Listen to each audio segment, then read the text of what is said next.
Hi guys, today I'm keeping my promise to make a video based on the poll from a while ago, drawing clothes. I won't go over the theory too much, just like always, I will go straight into practice and show you how I draw shirt like this. The first step is, of course, preparing the sketch. Since I'm drawing in Clip Studio, I will speed up the process by using its 3D model feature. Just like the assets into the canvas, tweak it if needed, and pose it however you like. This time, I will create 3 different poses for 3 different shirts drawing a sample.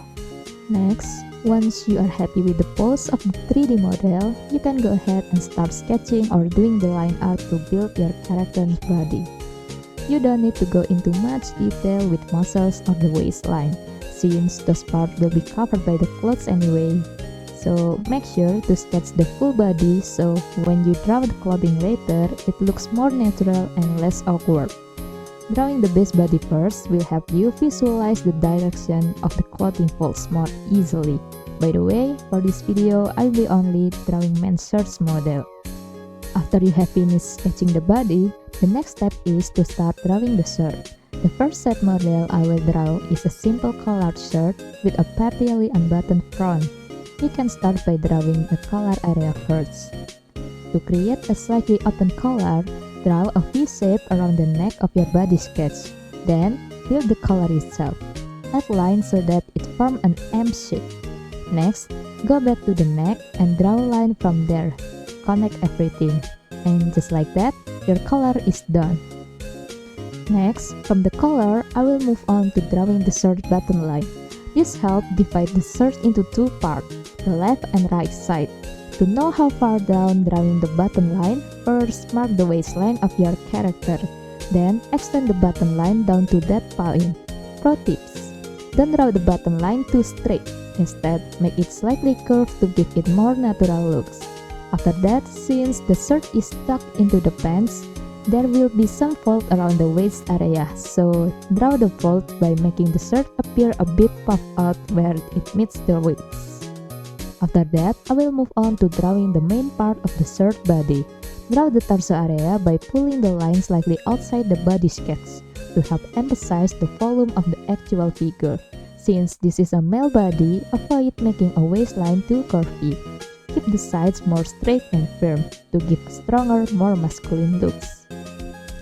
Now, the rest is drawing the shoulder and slit area.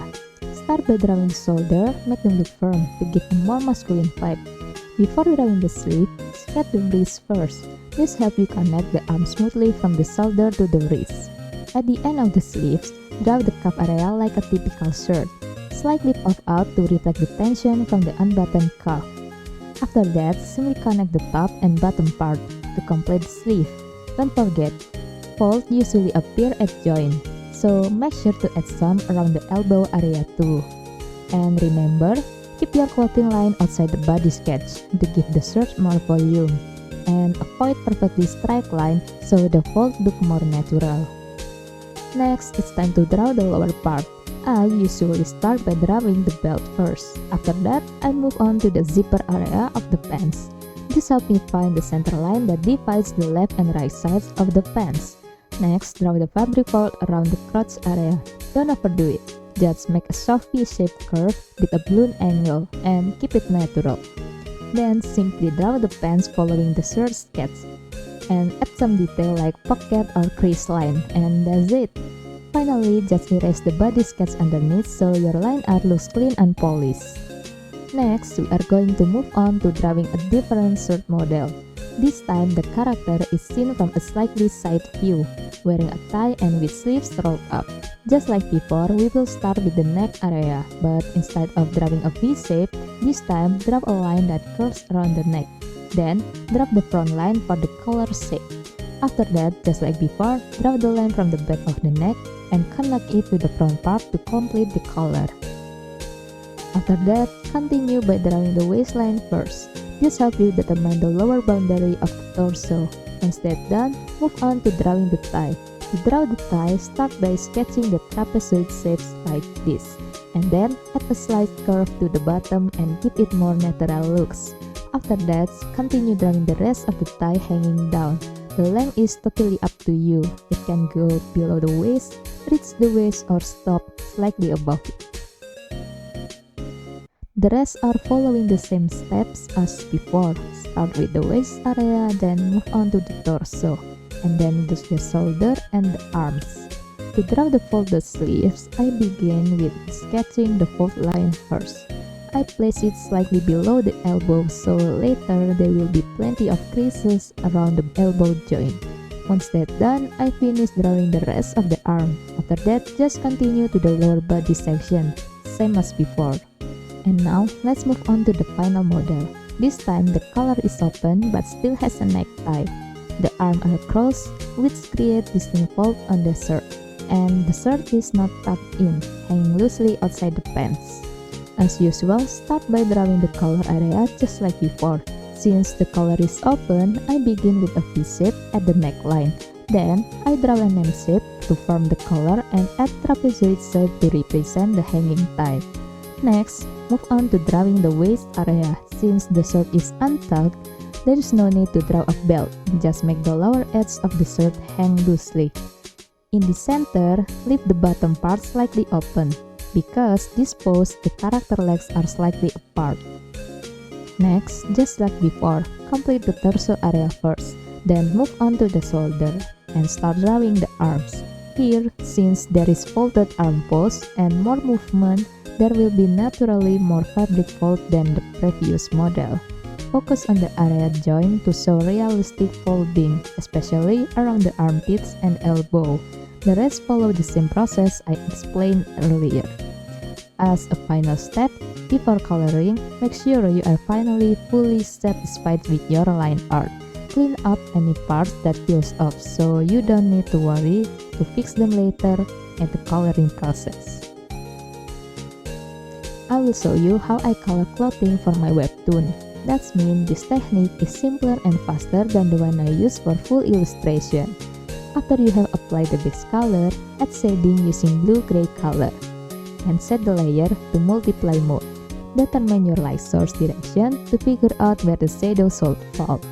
Start creating your shading. This time I'm using the lasso tool. Draw all the shadow, including the folds of the clothes. My tip for shading fabric folds is use simple shapes like triangle to represent them.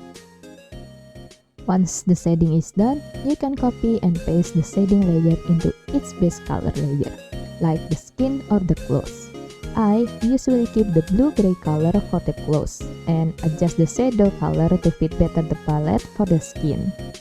After that, I adjust a bit of airbrush, blur, and gently erase the edge using low opacity eraser tool. And then, change the line art color to match the mood, and that's it. Webtoon style coloring is complete. Next is a different technique I use when making illustration. I start by adding a bit of airbrush around the neck area and shirt sleeves, using a color that's close to the skin tone, and then I move on to the shading, following the same step as before. I first set the shading layer to multiply mode. This helped me to make the shading process easier at the beginning. Once the shading is done, I change back the layer mode back to normal. And then, I adjust the shading color, making it more furry to create gradient effect. The rest is similar to the previous technique. Apply blur where needed, and don't forget to add a bounce light along the edges of the shading, using a soft blue color with lower opacity. Lastly, I change the line art color, and this is the result of my usual coloring style for making illustration. Lastly, think of this as a bonus so you can see the process more clearly. Since I previously used a dark color for the shirt, I'm going to switch it with a lighter tone for this third model. Using the same coloring technique in the second shirt model, here is the result. I intentionally add the gradient effect around the collar and the sleeves. Honestly, it's just a bit for visual variation. The technique can be explained like this. After applying the base color, use a skin tone airbrush on the part of the clothing, especially around the neckline and the wrist. Next, start adding the shading, and then adjust the shading color to create a nice gradient effect. Blur the area that feel too harsh or need a softer transition. add a touch of blue bounce light along the shaded area to give it more depth.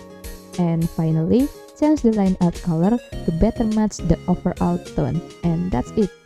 It's done. And that's wrap up today's video on how I usually draw men's shirts. Thank you for watching and see you next time.